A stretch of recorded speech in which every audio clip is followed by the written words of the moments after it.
Carême, le partage dans la charité rend l'homme plus humain. Dans son message publié lundi 24 février au Vatican, le pape François rappelle les piliers de ce temps de préparation des catholiques à la fête de Pâques. Le mercredi des cendres, premier jour du carême, est chargé de symboles.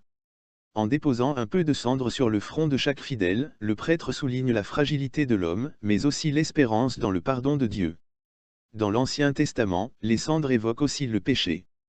Se recouvrir de cendre signifie montrer à Dieu que l'on reconnaît ses fautes.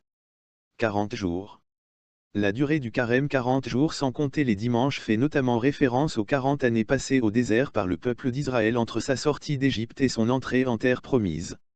Elle renvoie aussi aux 40 jours passés par le Christ au désert entre son baptême et le début de sa vie publique. Durant cette période qui précède Pâques, les catholiques sont invités par l'Église à discerner les priorités de leur vie par la prière, la pénitence et l'aumône, afin de pouvoir célébrer avec un cœur renouvelé, le mystère de la mort et de la résurrection de Jésus. L'importance de la prière. Dans son message publié, lundi 24 février, au Vatican, le pape rappelle l'urgence de la conversion, et les moyens d'y parvenir. La prière, écrit-il, peut prendre différentes formes, mais ce qui compte vraiment aux yeux de Dieu, c'est qu'elle creuse en nous jusqu'à réussir à entamer la dureté de notre cœur, afin de le convertir toujours plus à lui et à sa volonté. François insiste également sur le partage dans la charité qui rend l'homme plus humain, alors que l'accumulation risque de l'abrutir, en l'enfermant dans son propre égoïsme.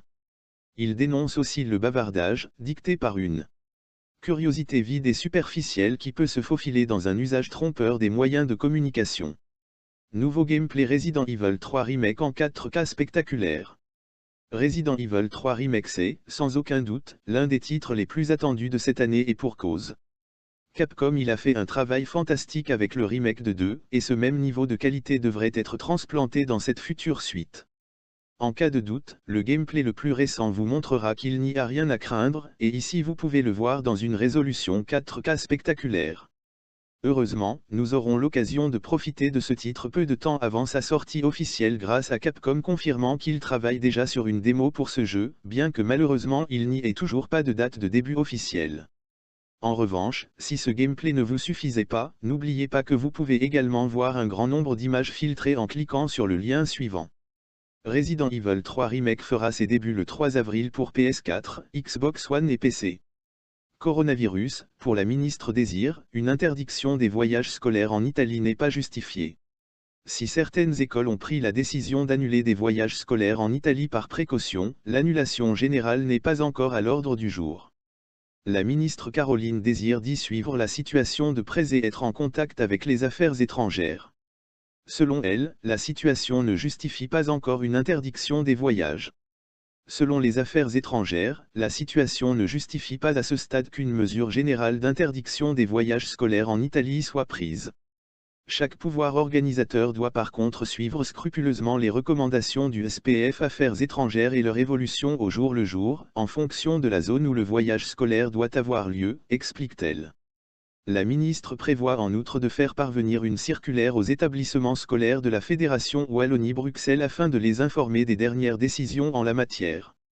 The Undertaker arrive en Arabie Saoudite pour le WWE Super Showdown. Nous avons annoncé plus tôt aujourd'hui sur EWN que The Undertaker se rendait en Arabie Saoudite pour l'événement WWE Super Showdown de jeudi. Plusieurs vidéos ont maintenant fait surface en ligne, montrant The Undertaker et le reste de l'équipe de la WWE arrivant à Riyad. Au moment où j'écris ces lignes, il n'y a pas de mots pour savoir s'il apparaîtra en direct dans la série, mais il est certainement là et voyager avec l'équipe de la WWE. Taker vs. Steel devrait avoir lieu à WrestleMania 36. Steel participera au match de gants à Super Showdown. Spoiler Thomas, Undertaker viaja à Arabia Saudi para el Super Showdown. Se viene querido con allí Steel tras el Gauntlet Match, o el mismo hasta participa. Carte interactive de l'évolution du coronavirus à travers le monde. Le bilan de l'épidémie du nouveau coronavirus 2019 nCoV évolue sans arrêt. Des chercheurs ont créé une carte interactive permettant de suivre l'évolution du virus en temps réel à travers le monde. Elle comptabilise aussi les personnes décédées ainsi que les personnes guéries.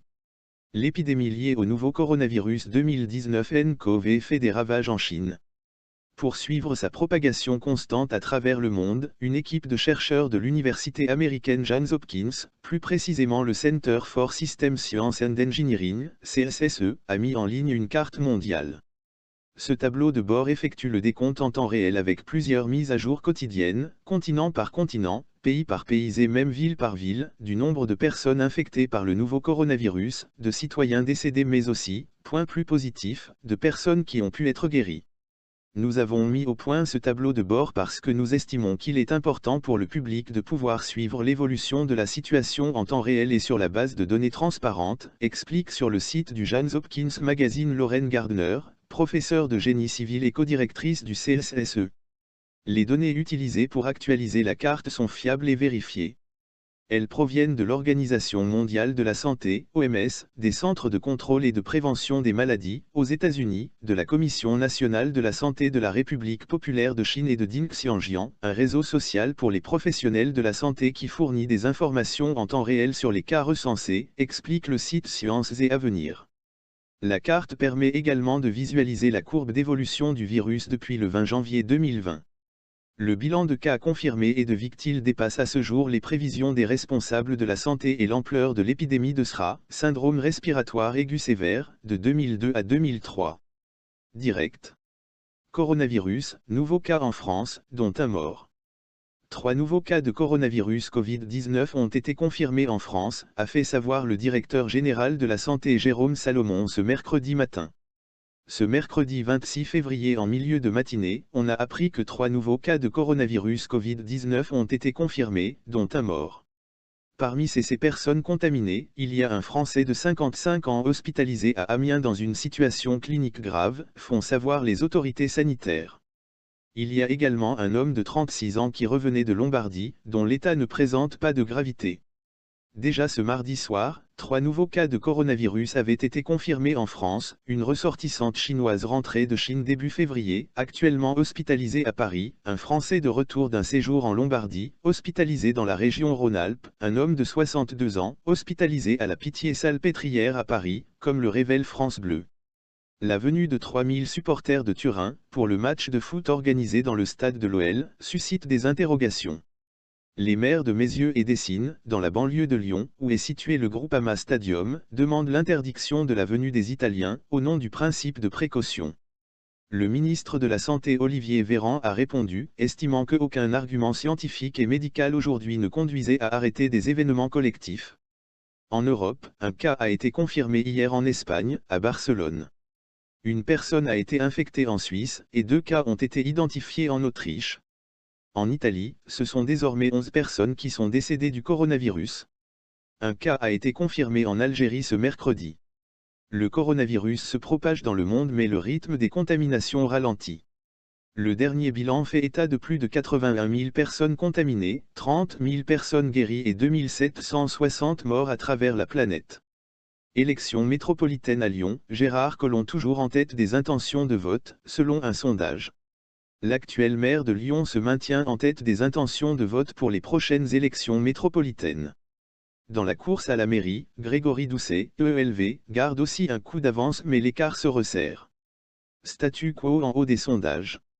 Gérard Collomb, LaREM, et Grégory Doucet, EELV, arrivent toujours en tête des intentions de vote pour les prochaines élections métropolitaines et municipales à Lyon les 15 et 22 mars prochains, selon un sondage OpinionWay pour Lyon Mag et Jazz Radio. Collomb, seul en tête. L'actuel maire de Lyon recueille 26% des intentions de vote au premier tour des élections métropolitaines, devant le candidat EELV Bruno Bernard, 20%. Plus en retrait, la tête de liste LR François-Noël Buffet, 15%, et l'actuel président de la métropole David Kimmelfeld, 14%, sont au coude à coude pour se disputer la 3e place. Renaud Père, candidat de la gauche unie obtient 12% des intentions de vote. Il devance la tête de liste RN Andrea Cotarac, 8%. Loin derrière, Nathalie Perrin-Gilbert, d'Hiver Gauche, et Olivier Minoux, LO, ferment la marche avec respectivement 3% et 2% des intentions de vote. Les écologistes toujours en tête pour la mairie. Pour les élections municipales, Grégory Doucet reste en première position, 22%, mais Étienne Blanc, candidat LR, le suit de très près, 21%. Pour sa part, Yann Cuchera, tête de liste LaREM, n'arrive pas à décoller. Il stagne à 15%, devant Georges Kepenekian, 11%. Les autres candidats se tiennent dans un mouchoir de poche. Nathalie Perrin-Guilbert est à 9%, Sandrine Runel, Gauche Unie, et Agnès Marion, RN, à 8%, et Denis Broliquier, les centristes, à 6%. La diffusion du coronavirus ralentit en Chine et continue à travers le monde. Ralentissement en Chine, expansion ailleurs dans le monde. Mercredi 26 février, le bilan quotidien du coronavirus en Chine est à un plus bas depuis 3 semaines, alors que les contaminations et les confinements se multiplient en Europe et en Asie. Le monde n'est, tout simplement pas prêt, à y faire face, a averti mardi Bruce Aylward, l'expert qui dirige la mission conjointe OMS Chine, de retour de Pékin. Le directeur général de l'Organisation mondiale de la santé, OMS, Tedros Adhanom Ghebreyesus, avait averti lundi que le monde restait menacé de « pandémie », à savoir une épidémie d'ampleur internationale. L'épidémie, apparue en décembre dans le centre de la Chine, semble avoir atteint un pic dans le pays. Les autorités ont fait état mercredi matin de 52 nouveaux décès en l'espace de 24 heures, contre 71 la veille, soit le chiffre le plus bas depuis le début de février. Le chiffre quotidien de contamination, essentiellement issu de la province du Hubei, mise sous cloche, est également à la baisse. La Corée du Sud concentre l'attention dans le reste de l'Asie. En Corée du Sud, où la situation est très grave, selon le président Moon Jae-in, le nombre de contaminations a encore bondi pour atteindre 1146 personnes touchées. L'armée américaine, qui stationne actuellement 28 500 soldats dans le pays, a annoncé que l'un d'entre eux avait contracté le virus près de Daegu, sud-est, la ville qui compte de loin le plus grand nombre de cas en Corée. Le pays, qui dénombre 11 morts selon le bilan annoncé mercredi matin, est le premier foyer mondial de contamination après la Chine. La plupart des cas confirmés sont liés à une secte d'inspiration chrétienne, dont une fidèle aurait contaminé des centaines d'autres croyants. 3 nouveaux pays européens touchés. Sur les 4 pays nouvellement concernés par le virus mardi, 3 sont européens, l'Autriche, la Suisse et la Croatie, auxquels s'ajoute l'Algérie. Chine mise à part, la maladie Covid-19 concerne désormais 36 États, où elle a fait plus de 40 morts et 2700 contaminations. L'Italie est le pays européen le plus touché, avec plus de 300 personnes contaminées, pour la plupart dans le nord du pays. 10 personnes y ont succombé, toutes des personnes âgées et atteintes par ailleurs de pathologies graves. Malgré certains appels, les pays voisins se sont engagés à garder leurs frontières ouvertes. La France invite, cependant ses ressortissants à éviter les régions d'Italie les plus touchées. L'Hexagone compte désormais 2 nouveaux cas de contamination, dont une jeune Chinoise arrivée de Chine et un Français qui avait voyagé dans la région de Milan. Leur état de santé n'inspire aucune inquiétude, selon les autorités. Ces 2 nouveaux cas s'ajoutent aux 11 patients qui ont été déclarés guéris et ne sont plus hospitalisés, ainsi qu'à un Chinois âgé de 80 ans qui est mort à la mi-février à Paris. Les autorités ont écarté jusqu'ici l'annulation du match de Ligue des Champions prévu mercredi à Lyon entre l'OL et la Juventus Turin, arguant que la région des Bianconeri, le Piémont, n'est pour l'heure pas touchée par le virus. Ségolène Royal a cependant estimé mercredi que l'autorisation donnée aux supporters de la Juventus de faire le déplacement à Lyon paraît incohérente, et que l'opinion ne comprend pas cette décision. Les maires, LR, de Meyzieux et d'Essines-Charpieu, où se situe le stade de l'Olympique lyonnais, avaient demandé mardi aux autorités d'interdire la venue de près de 3000 supporters de la Juve, au nom du principe de précaution mais aussi de la prévention à tout trouble à l'ordre public. Dans ces mises en garde, l'OMS s'inquiète particulièrement des risques pour les pays pauvres, mal équipés, pour dépister et combattre le nouveau virus. Sur le continent africain, après l'Égypte, une deuxième infection a été officiellement enregistrée, en Algérie, concernant un Italien arrivé le 17 février. En Iran, la mission d'une équipe d'experts de l'OMS a été retardée, mais reste prévue. Téhéran a annoncé mardi 3 nouveaux décès, portant son bilan à 15 morts, le deuxième plus lourd en dehors de la Chine. Le vice-ministre de la Santé en personne, Ira Jarirchi, a été contaminé. Les autorités sanitaires américaines s'attendent elles aussi à une propagation de l'épidémie aux États-Unis, encourageant écoles, entreprises et collectivités locales à envisager des mesures de précaution, comme l'annulation d'événements publics. Les autorités américaines craignent que l'épidémie menace leur chaîne d'approvisionnement en médicaments, car une grande partie des ingrédients utilisés en pharmacie sont fabriqués en Chine.